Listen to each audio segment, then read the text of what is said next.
আজ আমরা দাঁড়িয়ে আছি ইতিহাসের এক মহামহিম দিনে, যেদিন স্বাধীন ভারতের ভিত্তিস্তম্ভ রচিত হয়েছিল কলমের শক্তিতে, প্রজ্ঞার দীপ্তিতে, এক মহামানবের অদম্য সাধনায়। তিনি ডক্টর ভীমরাও রামজি আম্বেদকর। শৈশবে বঞ্চনার তীব্র তাপ তাকে দগ্ধ করেছিল। স্পর্শবঞ্চিত সমাজে প্রতিদিনের নানান অপমান ছিল তার নিত্য সাথী। স্কুলে পড়তেন এক কোণে বসে, জল ছুতে দিত না কোনো সহপাঠী, কিন্তু সেই অপমান একদিন তাকে বানিয়েছে জ্ঞানী, যোদ্ধা, ন্যায়ের অদম্য সেনা নায়ক।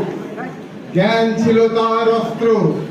কলম্বিয়া বিশ্ববিদ্যালয় থেকে অর্থনীতিতে ডক্টরেট, লন্ডন স্কুল অফ ইকোনমিক্সে উচ্চশিক্ষা এবং আইনের গভীর জ্ঞান হাতে নিয়ে ফিরলেন দেশে, জাতিকে বদলে দিতে, মানুষকে মানুষ করে তুলতে।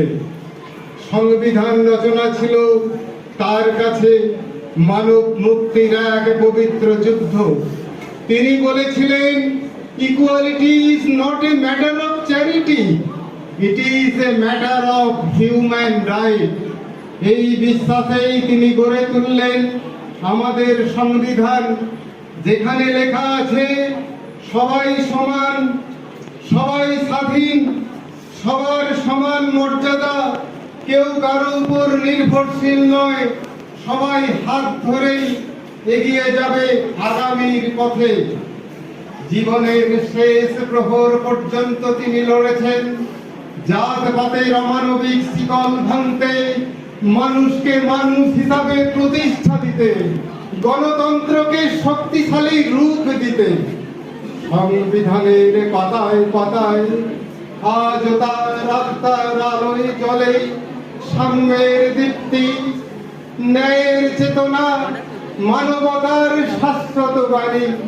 হে সংবিধানের স্থপতি, তোমার রচনা আমাদের পথপ্রদীপ, তোমার স্বপ্ন আমাদের আগামীর শপথ, তোমার নাম আমাদের অন্তরের জাগরণ।